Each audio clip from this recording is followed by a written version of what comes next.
আমার চাটগাঁইয়া বন্ধু তাহমিদের দাওয়াতে একদম চাটগাঁইয়া অথেন্টিক বস্তির রান্না করা মেজবান খাওয়ার জন্য গিয়ে দেখি ওয়েটাররা নিজেরাই এখনো রেডি হয় নাই। তাড়াতাড়ি তাদের জামা কাপড় পরা শেষ হলে আমরা দরবারে পরে খাবার টেবিলে আগে এই নীতি মেনে রাউন্ড ওয়ানের জন্য 11টার সময় বসে পড়ি। ফার্স্টে ভেবেছিলাম ভাত ডাল আর এই out of the world tasty Mezbani গরুই থাকবে, বাট ক্রেজি জিনিস হলো যখন দেখলাম মেনুতে নেহারিও আছে।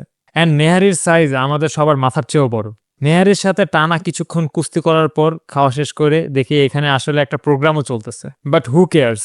আমরা প্যান্ডেল থেকে বের হয়ে ড্রিঙ্কস খোঁজা শুরু করি, কিন্তু পরে না পেয়ে 35 টাকার আইসক্রিম 45 টাকায় কিনে একটু সাইট এক্সপ্লোরেশনে বের হই।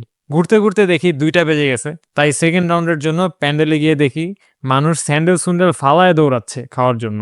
অবস্থা বেগতিক বুঝে তাড়াতাড়ি কুস্তি করে টেবিল ধরে বসে পড়লাম ফর রাউন্ড 2। খাওয়া শেষ করে আমার বেডরুমের উদ্দেশ্যে রওনা দিলাম। Good night, see you again tomorrow.